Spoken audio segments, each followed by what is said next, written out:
गुरु ज्ञान क्लासेस को आपण मानक स्वागत जनावि। तो केमी अच्छे पे आशा कर समस्त भल थी। आज आम पढ़ा चाहूँगे रासायनिक प्रतिक्रिया और समीकरण पार्ट 2 अध्याय 2 पूर्व क्लास रे पार्ट 1 आलोचना कर सारी।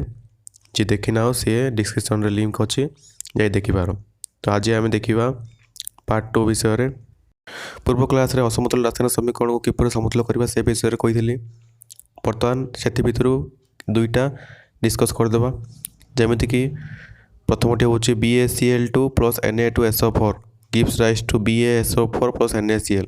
Barium chloride plus sodium sulphate gives rise to barium sulphate plus sodium chloride. प्रथम आम देखा अधिकांश परिमाण धारण करता जैकटी ता हूँ Na2SO4 सोडियम सल्फेट जहाँकि प्रतिकारक पटे अच्छी से सोडियम 2टा सल्फर गोटे ऑक्सीजन 4टा अच्छी। किंतु उत्पाद पटे सोडियम गोटे सल्फर गोटे एवं ऑक्सीजन 4टी परमाणु अच्छी।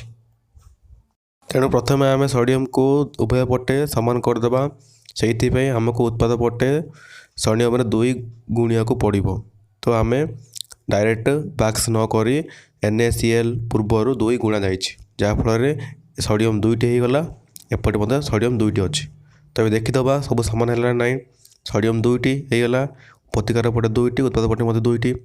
क्लोरीन प्रतिकारक पटे 2टी उत्पाद पटे मत 2टी कहीं 2 गुणी जा द्वारा से 2टा क्लोरीन को गला आ सोडियम को गला जहाँफल सबूक मौलिकर परमाणु संख्या सामान होगला। तो यह होगला समतुल रासायनिक समीकरण। सेपरि आउ गोटे रासायनिक समीकरण है sodium hydroxide plus hydrochloric acid gives rise to sodium chloride plus water. NaOH + HCl gives rise to NaCl + H2O। आम प्रथम देखिए उभय पार्श्व अधिकांश परमाणु धारण करथिबा जैकटी से जैकटी हूँ NaOH नहीं पार NaCl नहीं पार। तो उभय पटे Na गोटे अच्छी Na गोटे अच्छी प्रतिकार पटे सोडियम गोटे अच्छी उत्पाद पटे सोडियम गोटे अच्छी उभय पटे गोटे अच्छी H उभय पटे 2टी अच्छी कहीं प्रतिकार पटे गोटे गोटे 2टी उत्पाद पटे H2 2टी अच्छी। तो प्रत्येकर मौलिकर परमाणु संख्या सामान अच्छी। तो यह समतुल होइकी अच्छी आमको समतुल करने जरूरी नुहे। तो यह गोटे पूर्वर ही समतुल रासायनिक समीकरण बुझा पड़ा। बर्तमान देखे विभिन्न प्रकार रासायनिक प्रतिक्रिया। तो रासायनिक प्रतिक्रिया विभिन्न प्रकार जमीक संश्लेषण प्रतिक्रिया विघटन प्रतिक्रिया विस्थापन प्रतिक्रिया द्वैत विस्थापन प्रतिक्रिया। किंतु आम प्रथम देखा संश्लेषण प्रतिक्रिया। तो संश्लेषण प्रतिक्रिया क्या कहुए जो रासायनिक प्रतिक्रिया रे 2 ताईर अधिक प्रतिकारक संयुक्त हो गोटे मात्र उत्पाद सृष्टि करती ताकू संश्लेषण प्रतिक्रिया बोली कहुए। जमीक उदाहरण हूँ कली चून माने खांटी चून चून पकेट्रे था कहुए कली चून खांटी चून जो आम पानी पकईवा तो सृष्टि हो चून पानी सृष्टि हो कहुए समित चून बुझा पड़ा। कली चून रे जल मिसेले सृष्टि है चून पानी बा समित चून। तो एथिरे 2टी प्रतिकारक हूँ कली चून आउ गोटे हूँ जल दीटा मिसवा द्वारा सृष्टि है चून पानी बा समित चून। तो एठारे संश्लेषण अर्थ हूँ मिसवा। तो कली चून आउ जल मिसी सृष्टि है समित चून। तो यह हूँ संश्लेषण रासायनिक प्रतिक्रिया उदाहरण। कली चूनर प्रतीक हूँ CaO संकेत हूँ CaO जलर संकेत हूँ H2O मिसवा द्वारा हला समित चून CaOH ट्वाइस CaOH होल 2 बुझा पड़ा। यह हूँ संश्लेषण रासायनिक प्रतिक्रियार उदाहरण। एठारे कली चून पाखे S लिखाई एस अर्थ हूँ सॉलिड सॉलिड माने कठिन जेहेतु कली चून कठिन अवस्थार अच्छी से पाखे S लिखाई से H2O जल तल अवस्थार अच्छी तल माने लिक्विड से L लिखाई सेहीपरि CaOH होल 2 बा ट्वाइस पाखे लिखाई AQ अर्थ हूँ एक्व सॉल्यूशन कहीं जल भितर द्रवीभूत हो अच्छी चून पानी जल भितर द्रवीभूत होते AQ बा एक्व सॉल्यूशन बोली लिखाई।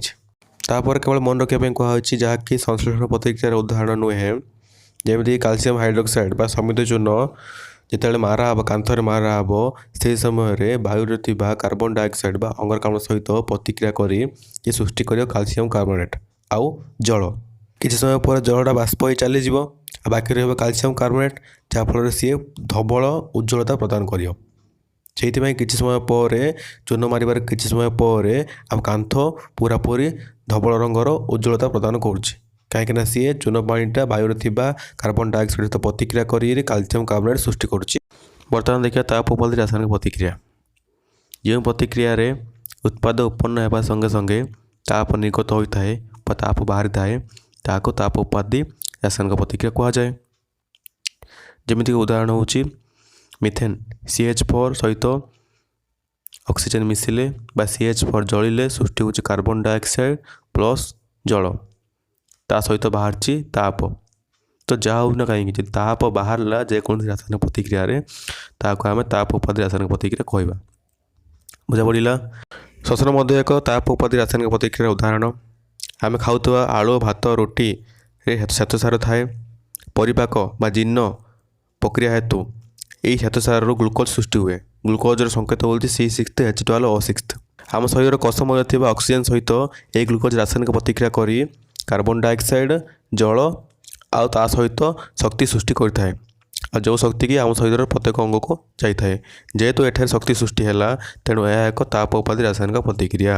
C6H12O6 plus O2 gives rise to CO2 plus H2O plus ଶକ୍ତି। ଏହା ହେଉଛି ଏକ ତାପ ଉପାଧି ରାସାୟନିକ ପ୍ରତିକ୍ରିୟାର ଉଦାହରଣ। ଉଦ୍ଭିଦ ଦ୍ରବ୍ୟର ବିଘଟନ ଘଟି ଖତରେ ପରିଣତ ହେବା ମଧ୍ୟ ଏକ ତାପ ଉପାଧି ରାସାୟନିକ ପ୍ରତିକ୍ରିୟାର ଉଦାହରଣ କାହିଁକିନା ସେଥିରେ ମଧ୍ୟ ତାପ ଉତ୍ପନ୍ନ ହୋଇଥାଏ। ତ ଏସବୁ ହେଉଛି ତାପ ଉପାଧି ରାସାୟନିକ ପ୍ରତିକ୍ରିୟାର ଉଦାହରଣ। ତାପରେ ଦେଖିବା ବିଘଟନ ରାସାୟନିକ ପ୍ରତିକ୍ରିୟା। ଯେଉଁ ରାସାୟନିକ ପ୍ରତିକ୍ରିୟାରେ ଗୋଟିଏ ମାତ୍ର ପ୍ରତିକାରକ ବିଘଟନ ଘଟି ଦୁଇ ବା ଅଧିକ ଉତ୍ପାଦ ଉତ୍ପନ୍ନ ହୁଏ ତାହାକୁ ବିଘଟନ ପ୍ରତିକ୍ରିୟା କୁହାଯାଏ। ଗୋଟିଏ ମାତ୍ର ପ୍ରତିକାରକ ଭାଙ୍ଗିରେ ଦୁଇଟି ବା ଅଧିକ ଉତ୍ପାଦ ସୃଷ୍ଟି ହେବ ତାହାକୁ ବିଘଟନ ପ୍ରତିକ୍ରିୟା କୁହାଯାଏ। ଉଦାହରଣ ହେଉଛି ଫେରସ୍ ସଲଫେଟ୍କୁ ତାପ ଦେଲେ ତା ଭାଙ୍ଗି ଫେରିକ୍ ଅକ୍ସାଇଡ୍ ସହିତ ସଲଫର ଡାଇଅକ୍ସାଇଡ୍ ତା ସହିତ ସଲଫର ଟ୍ରାଇଅକ୍ସାଇଡ୍ ସୃଷ୍ଟି ହୁଏ। ଏଇଠାରେ ଗୋଟିଏ ମାତ୍ର ପ୍ରତିକାରକ ହେଉଛି ଫେରସ୍ ସଲଫେଟ୍। ତା ତାପ ଦେବାର ଭାଙ୍ଗିରି ferric oxide sulphur dioxide sulphur trioxide ତିନୋଟି ଉତ୍ପାଦ ଉତ୍ପନ୍ନ ହେଲା। ତେଣୁ ଏହା ଏକ ବିଘଟନ ପ୍ରତିକ୍ରିୟାର ଉଦାହରଣ। ସେହିପରି ଚୂନ ପଥରକୁ ତାପ ଦେଲେ ତାହା କଲି ଚୂନ ଆଉ କାର୍ବନ ଡାଇଅକ୍ସାଇଡ୍ରେ ପରିଣତ ହେବ। ଚୂନ ପଥର CaCO3କୁ ତାପ ଦେଲେ ତା କଲି ଚୂନ ଆଉ କାର୍ବନ ଡାଇଅକ୍ସାଇଡ୍ରେ ପରିଣତ ହେବ। ଏହା ଏକ ମଧ୍ୟ ବିଘଟନ ପ୍ରତିକ୍ରିୟାର ଉଦାହରଣ। ଆଉ ମନେ ରଖିବା ପାଇଁ କୁହାଯାଇଛି କଲି ଚୂନକୁ ସିମେଣ୍ଟ ଉପାଦାନରେ ବ୍ୟବହାର କରାଯାଏ। ସିମେଣ୍ଟ ଉପାଦାନ କରିବାରେ କଲି ଚୂନକୁ ବ୍ୟବହାର କରାଯାଏ। ବର୍ତ୍ତମାନ ଦେଖିବା ତାପୀୟ ବିଘଟନ ପ୍ରତିକ୍ରିୟା। ତାପ ପ୍ରୟୋଗ ଦ୍ୱାରା ଘଟୁଥିବା ବିଘଟନ ପ୍ରକ୍ରିୟାକୁ ତାପୀୟ ବିଘଟନ ପ୍ରତିକ୍ରିୟା ବୋଲି କୁହାଯାଏ। ବୁଝା ପଡ଼ିଲା। ମାନେ ତାପ ପ୍ରୟୋଗ ଦ୍ୱାରା ଯେଉଁ ବିଘଟନ ପ୍ରକ୍ରିୟା ଘଟୁଥିବ ତାହାକୁ ତାପୀୟ ବିଘଟନ କୁହାଯାଏ। ବିଘଟନ ପ୍ରତିକ୍ରିୟାରେ ଯେତିକି ଉଦାହରଣ ଦିଆଗଲା ସେଥିରେ ତାପ ପ୍ରୟୋଗ ଦ୍ୱାରା ପ୍ରତିକାରକଟି ଭାଙ୍ଗି ଉତ୍ପାଦରେ ପରିଣତ ହେଲା ତାହା ମଧ୍ୟ ତାପୀୟ ବିଘଟନର ଉଦାହରଣ ହୋଇପାରିବ। ଆଉ ଗୋଟେ ଉଦାହରଣ ଦିଆଯାଇଛି ଲେଡ୍ ନାଇଟ୍ରେଟ୍କୁ ତାପ ଦେଲେ ତା ଭାଙ୍ଗି ଲେଡ୍ ଅକ୍ସାଇଡ୍ ସହିତ ନାଇଟ୍ରୋଜେନ୍ ଡାଇଅକ୍ସାଇଡ୍ ଅକ୍ସିଜେନ୍ରେ ପରିଣତ ହୋଇଥାଏ। ଏହା ମଧ୍ୟ ଏକ ତାପୀୟ ବିଘଟନର ଉଦାହରଣ ହେବ। ବୁଝା ପଡ଼ିଲା। ତାପରେ ଦେଖିବା ତାପ ଶୋଷୀ ବା ତାପଗ୍ରାହୀ ରାସାୟନିକ ପ୍ରତିକ୍ରିୟା। ଯେଉଁ ରାସାୟନିକ ପ୍ରତିକ୍ରିୟାରେ ଶକ୍ତି ଶୋଷିତ ହୋଇଥାଏ ବା ତାପ ଶୋଷିତ ହୋଇଥାଏ ତାହାକୁ ତାପ ଶୋଷୀ ରାସାୟନିକ ପ୍ରତିକ୍ରିୟା ବୋଲି କୁହାଯାଏ। ସାଧାରଣତଃ ବିଘଟନ ପ୍ରତିକ୍ରିୟା ଗୁଡ଼ିକ ତାପ ଶୋଷୀ। ଆଉ ଗୋଟେ କଥା କହିବାକୁ ଭୁଲି ଯାଇଛି ସାଧାରଣତଃ ସଂଶ୍ଳେଷଣ ପ୍ରତିକ୍ରିୟା ଗୁଡ଼ିକ ତାପ ଉତ୍ପାଦୀ। ବୁଝା ପଡ଼ିଲା।